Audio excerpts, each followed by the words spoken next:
Hey guys, welcome back to Frogboy X1 Gaming. I'm Andrew, and tonight I want to talk about some things that have kind of been like on my mind for a little while now when it comes to Xbox, when it comes to PlayStation, when it comes to PC gaming, when it just comes to like gaming in general, Game Pass, different types of things. I don't even really know how to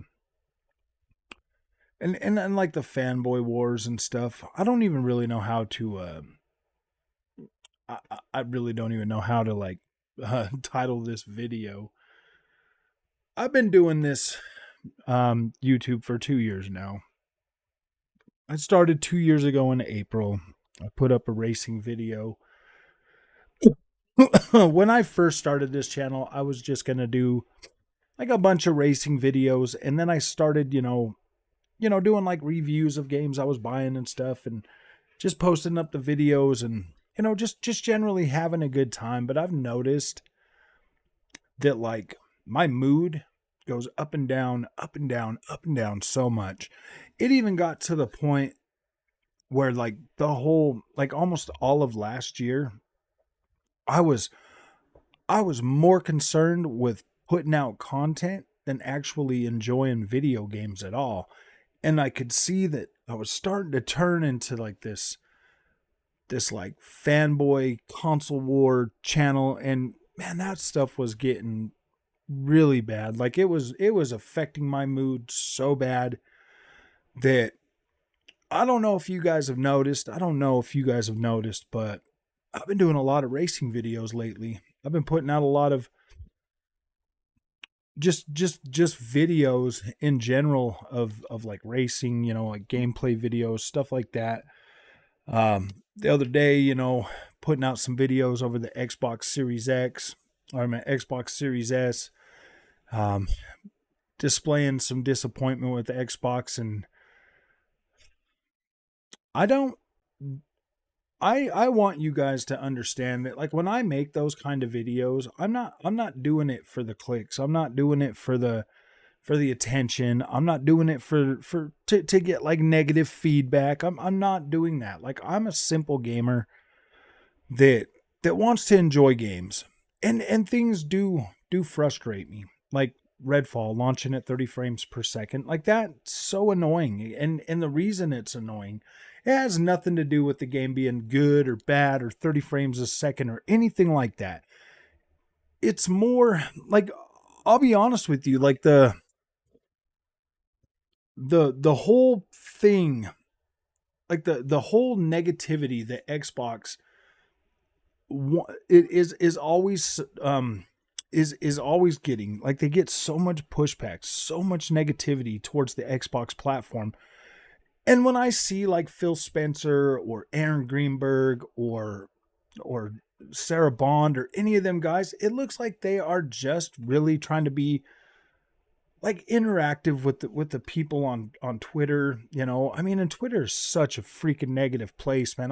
My hat is off to them guys for always being there, for always trying to put their best foot forward and always trying to deliver for the Xbox brand. Now, I 100% understand that circumstances arise, with like the Redfall thing. I'm right there with, it seems like the community is torn on this again. Although I'm pretty sure it kind of splits like right down the middle. Anybody who's subscribed to Game Pass, probably not that big of a deal for them, because they're like, whatever, I'm not paying $70 for the game. It doesn't really matter. I just want something to play.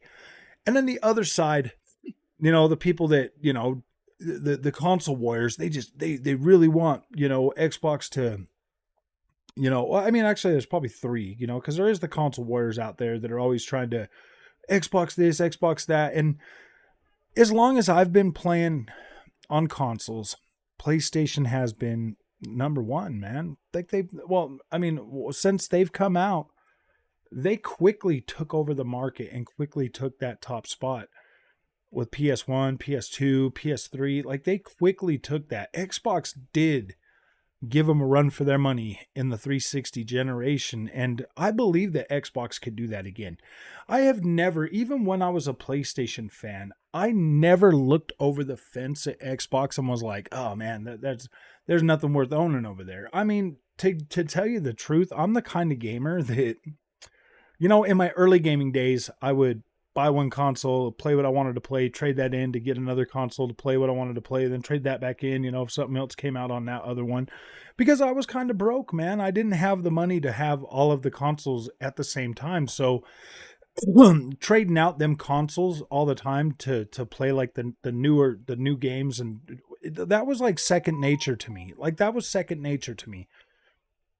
So I did that a lot. But now that I'm old enough and I can afford to buy these consoles and I can afford to have all of them at the same time and even run a PC and stuff, I don't get how negative both sides can be towards the other brand.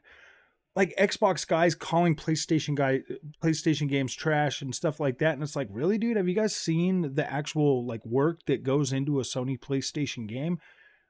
They are masters at delivering more out of less. Like, I mean, if the PlayStation 5 is underpowered to the Series X, I'd be hard pressed to tell you the truth at this point, after everything we've seen come out in the last couple of years, after all the games, like some we win, some we lose, whatever. Like, these consoles are pretty close.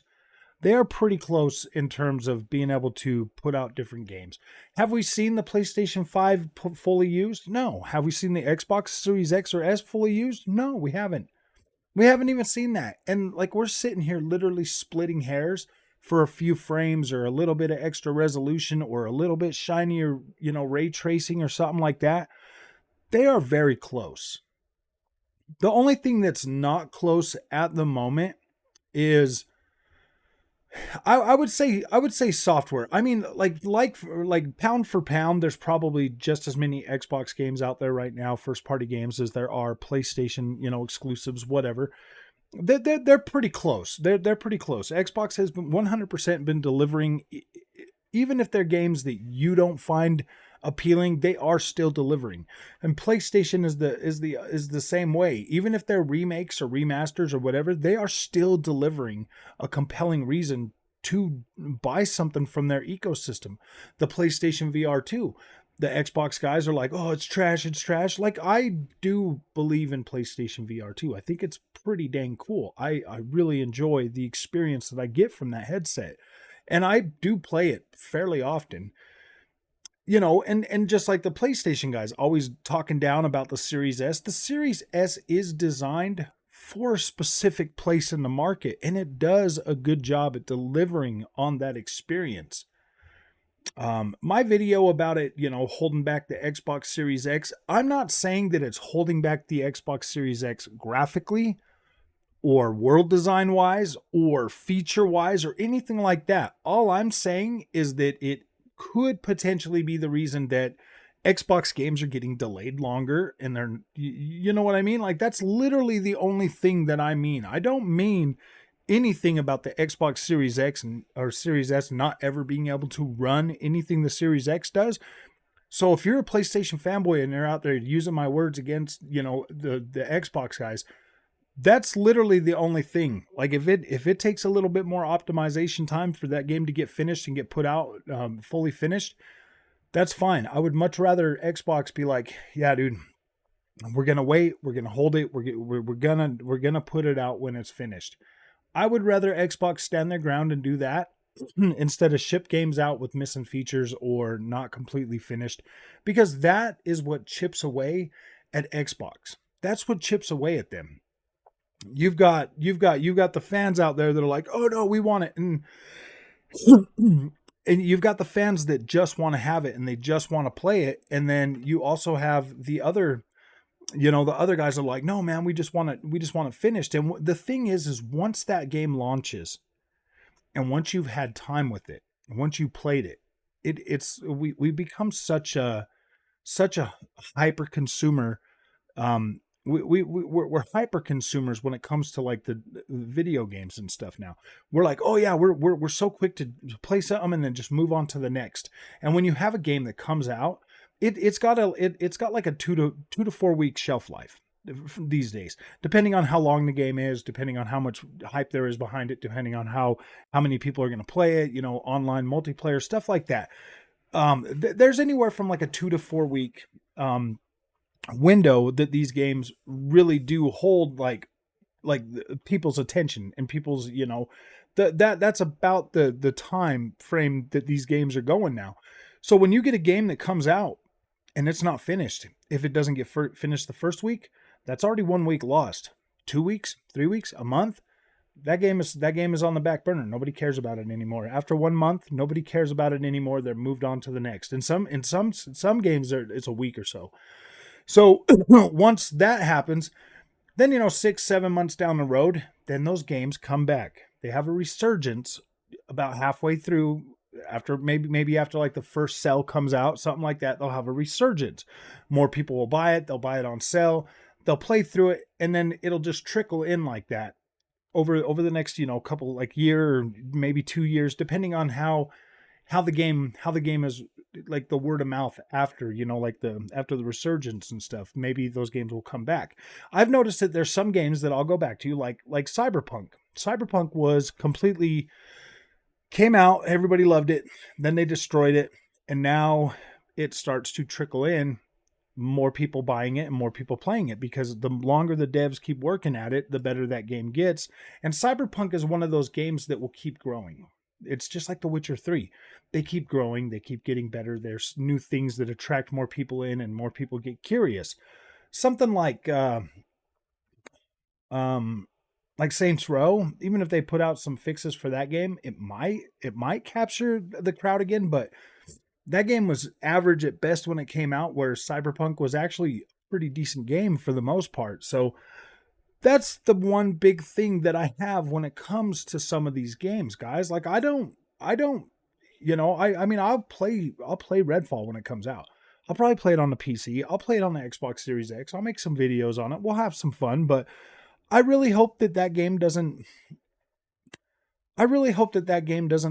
fail. Like I worry about that. I worry about, some of these games coming out and then they just don't hold up.